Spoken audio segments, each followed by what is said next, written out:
ನಮಸ್ತೆ ಎಲ್ಲರಿಗೂ. ಇವತ್ತು ಆಗ್ತಾ ಇರೋಂಥ ವಿಡಿಯೋ ಏನು ಅಂದರೆ ಚಪ್ಪರದ ಅವರೆಕಾಯಿ ಬಸ್ಸಾರು. ಚಪ್ಪರದ ಅವರೆಕಾಯಿ ಏನು ಅಂತಂದರೆ ಸೀಸನಲ್ಲಿ ಅಷ್ಟೇ, ಅದು ಸೀಸನ್ನಲ್ಲಿ ಸಿಗೋವಂಥದ್ದು, ಪ್ರತಿ ವರ್ಷ ಪೂರ್ತಿನೂ ಸಿಗೋದಿಲ್ಲ ಇದು ಚಪ್ಪರದ ಅವರೆಕಾಯಿ. ಹಾಗೆಯೇ ಮುದ್ದೆಗೆ ಇದ್ರದ್ದು ಒಂದೇನು ಬಸ್ಸಾರು ಮಾಡ್ತೀವಿ, ತುಂಬ ಅಂದರೆ ತುಂಬಾ ಚೆನ್ನಾಗಿರುತ್ತೆ. ಅದು ಮಾಡೋದಕ್ಕೆ ಕೂಡ ಬೇರೆ ಬೇರೆ ವಿಧಾನಗಳು ಇದೆ. ಬೇಳೆ ಅಥವಾ ಕಾಳುಗಳು ಅದ್ರ ಜೊತೆಗೆ ಅಥವಾ ಅವರೆಕಾಳು ಕೂಡ ಈ ಥರನೂ ಮಾಡೋದು ಉಂಟು. ಹಾಗೆ ನಾನಿವತ್ತು ಏನು ಹೆಸ್ರು ಕಾಳು ಮತ್ತು ಬೇಳೆ ಹಾಕಿ ಚಪ್ಪರದ ಅವರೆಕಾಯಿ ಬಸ್ಸಾರು ಮಾಡ್ತಾಯಿದ್ದೀನಿ. ತುಂಬ ಈಸಿ ಮೆಥಡಲ್ಲೇ ತೋರಿಸ್ತಾ ಇದ್ದೀನಿ. ವಿಡಿಯೋ ಸ್ಟಾರ್ಟ್ ಮಾಡೋಣ. ಅದಕ್ಕೂ ಮುಂಚೆ ನನ್ನ ಚಾನಲ್ಗೆ ಯಾರೆಲ್ಲ ಸಬ್ಸ್ಕ್ರೈಬ್ ಮಾಡ್ಕೊಂಡಿಲ್ಲ ದಯವಿಟ್ಟು ಸಬ್ಸ್ಕ್ರೈಬ್ ಮಾಡ್ಕೊಳ್ಳಿ, ಸಪೋರ್ಟ್ ಮಾಡಿ. ನೋಡಿ, ನಾನೊಂದು ಕುಕ್ಕರ್ ತೊಗೊಂಡಿದ್ದೀನಿ. ಬೇಳೆ ಕಾಳು ಮತ್ತು ಏನು ಚಪ್ಪರದ ಅವರೆಕಾಯಿ ಇದೆ ಅದೆಲ್ಲ ಬೇಯಿಸ್ಕೊಳ್ಳೋಕ್ಕೆ ನಾನೊಂದು ಅರ್ಧ ಕಪ್ಪಷ್ಟು ಬೇಳೆ ಹಾಕ್ತಾಯಿದ್ದೀನಿ, ತೊಗರಿಬೇಳೆ. ಮತ್ತು ತೊಗರಿಬೇಳೆ ಜೊತೆಗೆ ಒಂದು 1/4 ಕಪ್ಪಷ್ಟು ನಾನು ಹೆಸ್ರು ಕಾಳು ಹಾಕ್ತಾಯಿದ್ದೀನಿ. ಬರೀ ತೊಗರಿಬೇಳೆ ಹಾಕಿನೇ ಮಾಡ್ಬೋದು ಚಪ್ಪರದ ಅವರೆಕಾಯಿ ಏನು ಬಸ್ಸಾರಿದೆ ಅದನ್ನು. ಹೆಸ್ರು ಕಾಳು ಕೂಡ ಹಾಕಿದ್ರೆ ಏನು ಅಂದರೆ ಚೆನ್ನಾಗಿರುತ್ತೆ ಟೇಸ್ಟ್ ಕೂಡ. ಹಾಗಾಗಿ ಮತ್ತು ಒದಗುತ್ತೆ, ಸ್ವಲ್ಪ ಪಲ್ಯನೂ ಜಾಸ್ತಿ ಆಗುತ್ತೆ ಅನ್ನೋ ಕಾರಣಕ್ಕೆ ಹೆಸ್ರು ಕಾಳು ಕೂಡ ನಾನು ಸ್ವಲ್ಪ ಹಾಕಿದ್ದೀನಿ. ಇದೆರಡು ನೀಟಾಗಿ ಈಗ ವಾಶ್ ಮಾಡ್ಕೊತೀನಿ. ತೊಗರಿಬೇಳೆ, ಹೆಸ್ರು ಕಾಳು, ಕಡಲೆಕಾಳು ಮತ್ತು ಅವರೆಕಾಳು ಈ ಥರ ಯಾವುದಾದ್ರೂ ಹಾಕೋಬೋದು ಕಾಂಬಿನೇಷನ್ಗೆ ಚಪ್ಪರದ ಅವರೆಕಾಯಿ ಜೊತೆಗೆ.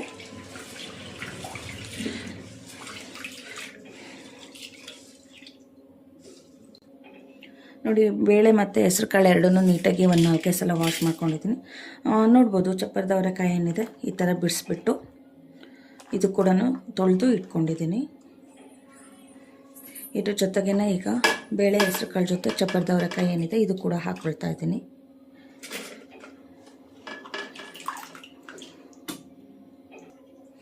ನೋಡಿ, ಕಾಯೆಲ್ಲ ಹಾಕ್ಕೊಂಡಿದ್ದೀನಿ. ಇದಕ್ಕೆ ಬೇಕಿರೋ ಅಷ್ಟು ನೀರು ಹಾಕ್ತಾಯಿದ್ದೀನಿ. ಅಂದರೆ ನಾವೇನಿದು ಕಾಯಿ ಮತ್ತು ಬೇಳೆ ಬೇಯಿಸಿದ ನೀರನ್ನೇ ಬಸ್ಕೊಳ್ಳೋದು ಬಸ್ಸಾರು ಮಾಡೋದಕ್ಕೆ. ಹಾಗಾಗಿ ಇದು ಮುಳುಗೋಷ್ಟು ಈ ಥರ ನೀರು ಹಾಕ್ಕೋಬೇಕಾಗುತ್ತೆ, ಯಾಕಂದರೆ ಇದೇ ನೀರಿಂದನೇ ನಾವು ಬಸ್ಸಾರು ಮಾಡ್ಕೊಳ್ಳೋದ್ರಿಂದ. ಇವಾಗ ಇದನ್ನು 1 ವಿಷಲ್ ಕೂಗಿಸ್ಕೋಬೇಕು. ನೋಡಿ, ಸ್ಟವ್ ಆನ್ ಮಾಡ್ತಾಯಿದ್ದೀನಿ. 1 ವಿಷಲ್ ಕೂಗಿಸಿದ್ರೆ ಸಾಕು, ಕಾಯಿ ಕೂಡ ಬೇಯುತ್ತೆ ಮತ್ತು ಬೇಳೆಕಾಳು ಏನಿದೆ ಅದು ಕೂಡ ಬೆಂದ್ಬಿಡುತ್ತೆ. ಇದಕ್ಕೆ ಯಾವುದೇ ಈಗ ಉಪ್ಪೇನೂ ಹಾಕ್ತಾಯಿಲ್ಲ. ಏನಕ್ಕೆ ಅಂದರೆ ಆಮೇಲೆ ಸಪ್ರೇಟಾಗಿ ಪಲ್ಯ ನಾವು ಸಾಂಬಾರು ಎರಡೂ ಸಪ್ರೇಟ್ ಮಾಡ್ಕೊಳ್ಳೋದ್ರಿಂದ ಆವಾಗ ರುಚಿಗೆ ಎಷ್ಟು ಬೇಕೋ ಅಷ್ಟು ನೋಡಿಕೊಂಡು ಉಪ್ಪು ಹಾಕಿದ್ರಾಯ್ತು. ಇವಾಗ ಇದು ಕುಕ್ಕರ್ ಕ್ಲೋಸ್ ಮಾಡ್ತಾಯಿದ್ದೀನಿ.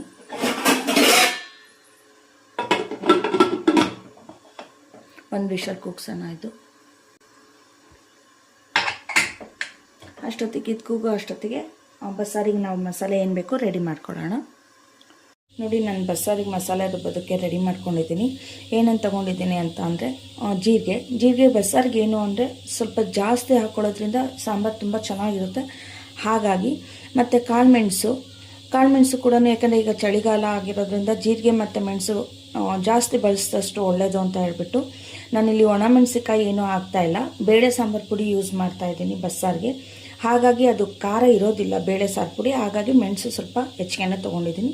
ಸ್ವಲ್ಪ ಮಟ್ಟಿಗೆ ಹುಣ್ಸೆಹಣ್ಣು ತೊಗೊಂಡಿದ್ದೀನಿ, ಎಷ್ಟು ನೋಡ್ಬೋದು. ಯಾಕಂದರೆ ಟೊಮೊಟೊನೂ ಹಾಕ್ತಿರೋದ್ರಿಂದ ಸ್ವಲ್ಪ ಹುಣ್ಸೆಹಣ್ಣು ತೊಗೊಂಡಿದ್ದೀನಿ. ಮತ್ತು ಬೆಳ್ಳುಳ್ಳಿ, ಈರುಳ್ಳಿ, ಕೊತ್ತಂಬರಿ ಸೊಪ್ಪು, ಒಂದೇ ಒಂದು ಟೊಮೊಟೊ ತೊಗೊಂಡಿದ್ದೀನಿ, 1 ಈರುಳ್ಳಿ, 1 ಟೊಮೊಟೊ, ಸ್ವಲ್ಪ ತೆಂಗಿನಕಾಯಿ ಪೀಸಸ್ಸು.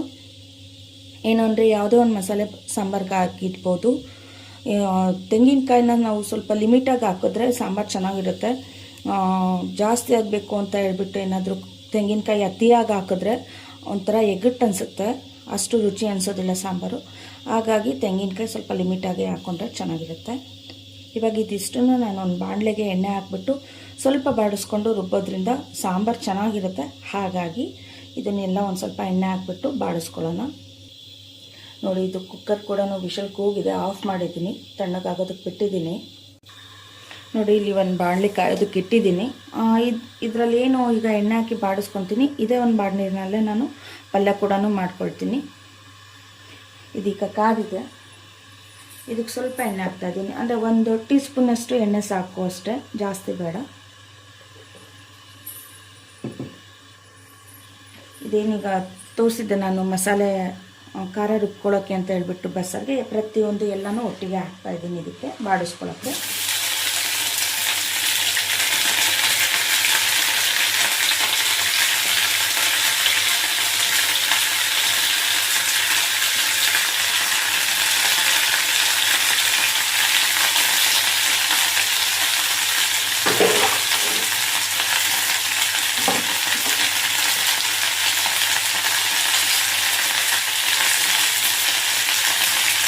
ಇದು ಜಾಸ್ತಿ ಫ್ರೈ ಮಾಡ್ಕೊಳ್ಳೋದು ಬೇಡ, 2 ನಿಮಿಷ ಸಾಕು.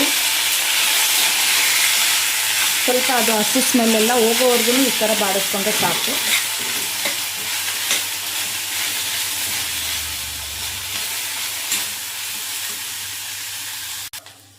ನೋಡಿ ಇದಾಗಿದೆ.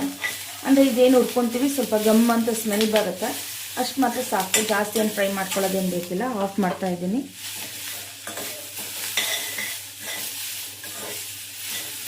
ಇವಾಗ ಇದು ಸ್ವಲ್ಪ 1-2 ನಿಮಿಷ ತಣ್ಣಗಾಗಕ್ಕೆ ಬಿಡೋಣ ಅಷ್ಟೇ, ಆಮೇಲೆ ರುಬ್ಕೊಳ್ಳೋಣ. ನೋಡಿ ಮಿಕ್ಸಿ ಜಾರ್ ತೊಗೊಂಡಿದ್ದೀನಿ. ಇದೇನು ಫ್ರೈ ಮಾಡ್ಕೊಂಡಿದ್ದೆ ಇದೆಲ್ಲನೂ ಹಾಕ್ತಾಯಿದ್ದೀನಿ ಮಿಕ್ಸಿ ಜಾರ್ಗೆ.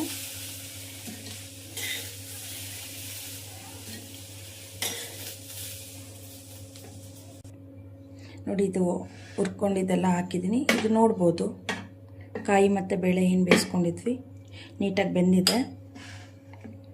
ಇದು ಕೂಡ ಕಾಳು ಬೇಳೆ ಮತ್ತು ಕಾಯಿ ಎಲ್ಲನೂ ಬರೋ ರೀತಿಯಲ್ಲಿ 1 ಸ್ಪೂನಷ್ಟು ಹಾಕ್ಕೊತಾ ಇದ್ದೀನಿ ರುಬ್ಬೋದಕ್ಕೆ.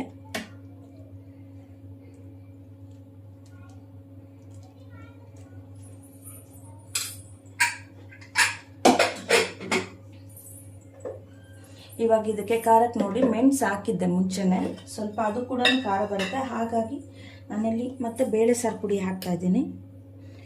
1 ಸ್ಪೂನಷ್ಟು ಅಷ್ಟೇ ಬೇಳೆ ಸಾರು ಪುಡಿ ಹಾಕ್ತಾಯಿದ್ದೀನಿ. ಇಷ್ಟೇ ಇದು. ಇವಾಗ ರುಬ್ಕೊಳ್ಳೋಣ ಇದನ್ನು. ನೋಡಿ ಇದು ಮಸಾಲೆ ರುಬ್ಕೊಂಡಿದ್ದೀನಿ. ಇವಾಗ ಸಾಂಬಾರು ಒಗ್ಗರಣೆ ಮಾಡ್ಕೊಳ್ಳೋಣ. ನೋಡಿ ಸಾಂಬಾರು ಮಾಡ್ಕೊಳ್ಳೋಕ್ಕೆ ಪಾತ್ರೆ ಕಾಯೋದಕ್ಕೆ ಇಟ್ಟಿದ್ದೀನಿ. ಒಗ್ಗರಣೆಗೆ ಎಣ್ಣೆ ಹಾಕ್ಕೊತಾ ಇದ್ದೀನಿ. ಸಾಸಿವೆ ಹಾಕ್ತಾ ಇದ್ದೀನಿ, ಸ್ವಲ್ಪ ಒಗ್ಗರಣೆ ಹಾಕಿರೋಕ್ಕೆ. ಸ್ವಲ್ಪ ಈರುಳ್ಳಿ ಹಾಕ್ತಾ ಇದ್ದೀನಿ, ಮತ್ತು ಕರಿಬೇವು ಸೊಪ್ಪು.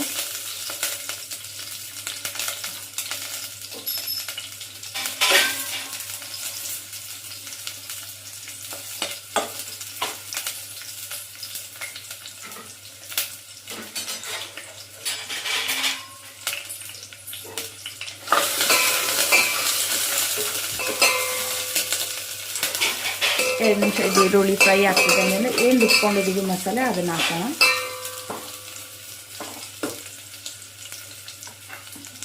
ಇದು ರುಬ್ಬಿರೋ ಮಸಾಲೆ ಹಾಕ್ತಾಯಿದ್ದೀನಿ.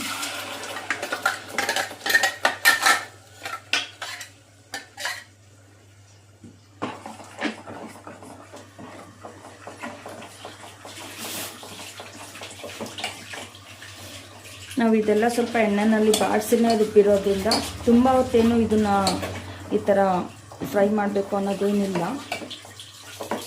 ಆಲ್ರೆಡಿ ಸ್ವಲ್ಪ ಬೆಂದಿರೋದ್ರಿಂದ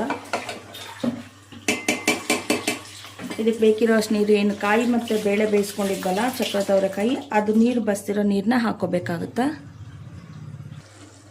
ನೋಡಿ ಇದು ಬಸ್ತಿದ್ದಂಥ ನೀರನ್ನ ಮಿಕ್ಸಿ ಜಾರ್ಗೆ ಹಾಕಿಬಿಟ್ಟು ಅದನ್ನೇ ಹಾಕ್ತಾಯಿದ್ದೀನಿ.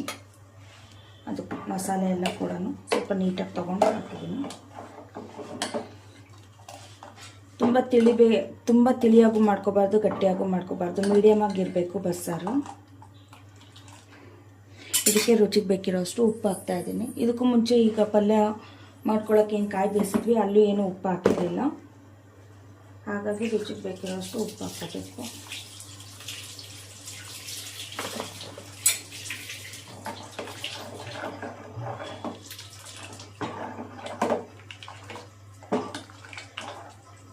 ನೋಡಿ ಇದು ಬಸ್ಸಾರೀಗ ರೆಡಿಯಾಗಿದೆ. ಚೆನ್ನಾಗಿ ಕುದಿಬೇಕು, ಕುದಿದ್ರೆ ಸಾಂಬಾರು ರೆಡಿ ಆಗುತ್ತೆ. ಇನ್ನೊಂದು ಕಡೆ ಪಲ್ಯ ಒಗ್ಗರಣೆ ಮಾಡ್ಕೊಳ್ಳೋಣ. ನೋಡಿ ಇಲ್ಲಿ ನಾನು ಬಾಣಲಿ ಕಾಯೋದಕ್ಕೆ ಇಟ್ಕೊಂಡಿದ್ದೀನಿ. ಆವಾಗಲೇ ಏನು ಈರುಳ್ಳಿ ಟೊಮೊಟೊ ಎಲ್ಲ ಫ್ರೈ ಮಾಡ್ಕೊಂಡಿದ್ದೆ ಅದೇ ಬಾಣಲೆನೇ ಇಟ್ಕೊಂಡಿದ್ದೀನಿ. ಇದಕ್ಕೀಗ ಎಣ್ಣೆ ಹಾಕ್ತಾಯಿದ್ದೀನಿ ಪಲ್ಯಕ್ಕೆ ಒಗ್ಗರಣೆ ಮಾಡ್ಕೊಳ್ಳೋಕ್ಕೆ. ಸ್ವಲ್ಪ ಜೀರಿಗೆ ಹಾಕ್ತಾಯಿದ್ದೀನಿ, ಸಾಸಿವೆ ಹಾಕ್ತಾಯಿದ್ದೀನಿ.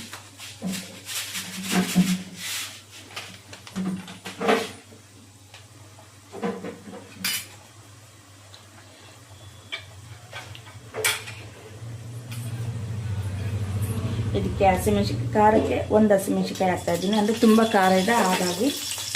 ಮತ್ತು ಕರಿಬೇವು, ಸ್ವಲ್ಪ ಈರುಳ್ಳಿ ಹಾಕ್ತಾಯಿದ್ದೀನಿ.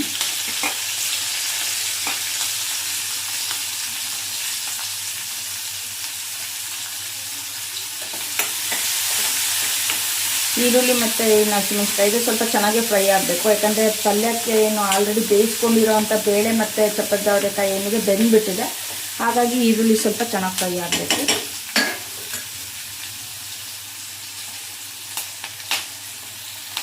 ಇನ್ನೊಂದು ಕಡೆ ಸಾಂಬಾರು ಆಲ್ರೆಡಿ ಕುದೀತಾ ಇದೆ ಬಸ್ಸಾರು, ಇನ್ನೊಂದು ಕಡೆ ಪಲ್ಯ ಮಾಡ್ಕೊಳ್ತಾ ಇದ್ದೀನಿ.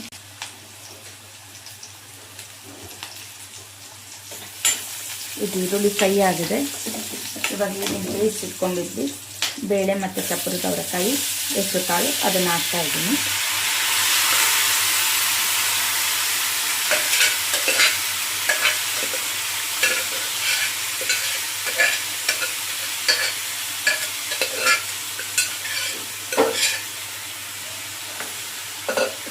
ನೋಡಿ, ಉಪ್ಪು ಇದಕ್ಕೆ ಹಾಕಿರಲಿಲ್ಲ ಬೇಯಿಸುವಾಗ, ಹಾಗಾಗಿ ರುಚಿಗೆ ಎಷ್ಟು ಬೇಕೋ ಅಷ್ಟು ಉಪ್ಪು ಹಾಕ್ತಾ ಇದ್ದೀನಿ ಇದಕ್ಕೆ.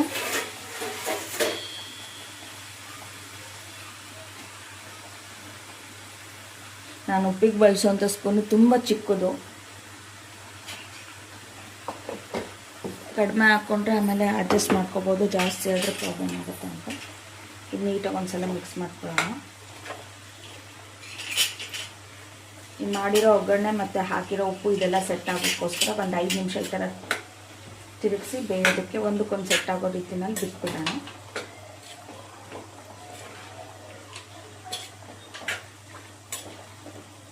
ಬೇಕಿರೋರು ಇದಕ್ಕೆ ಮೇಲ್ಗಡೆ ಕೊತ್ತಂಬರಿ ಸೊಪ್ಪು ಮತ್ತು ತೆಂಗಿನಕಾಯಿ ತುರಿ ಕೂಡ ಹಾಕೋಬೋದು, ಚೆನ್ನಾಗಿರುತ್ತೆ. ಮತ್ತು ಇದು ಪಲ್ಯ ಇದು ಏನು ಮಾಡ್ಕೊಂಡಿದ್ದೀವಿ ಚಪಾತಿ ಅವರೆಕಾಯ್ದು ಚಪಾತಿ ಕೂಡ ಬರುತ್ತೆ. ಬಸ್ಸಾರು ಅಲ್ಲದೆ ಚಪಾತಿ ಕೂಡ ಇದ್ರದ್ದು ಪಲ್ಯ ಈ ರೀತಿ ಮಾಡ್ಕೋಬೋದು.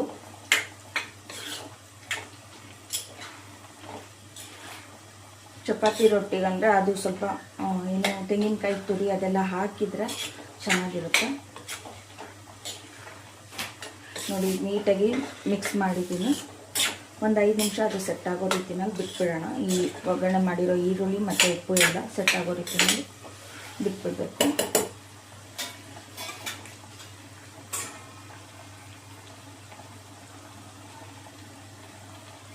ಒಂದು ಕಡೆ ಏನು ಸಾಂಬಾರು ತೋರಿಸ್ತೆ, ಬಸ್ಸಾರು ಆಗಿದೆ.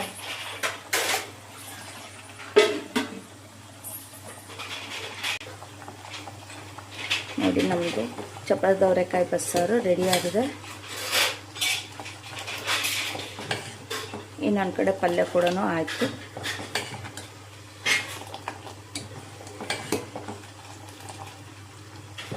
ಈ ಥರ ಚೆನ್ನಾಗಿ ಕುದಿಬೇಕು ಬಸ್ಸಾರು.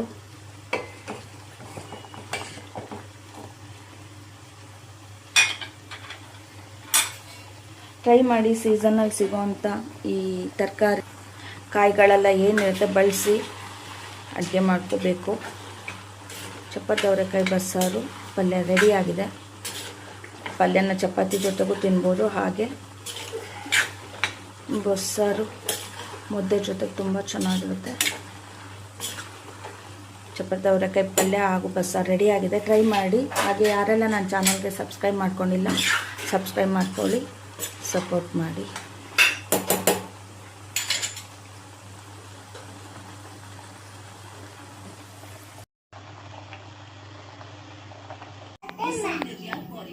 ಈಗ 100% ಪ್ಯೂರ್ ಹೈಲುರಾನಿಕ್ ಆಸಿಡ್ ನೊಂದಿಗೆ ಇದು ಮಾಯಿಶ್ಚರೈಸರ್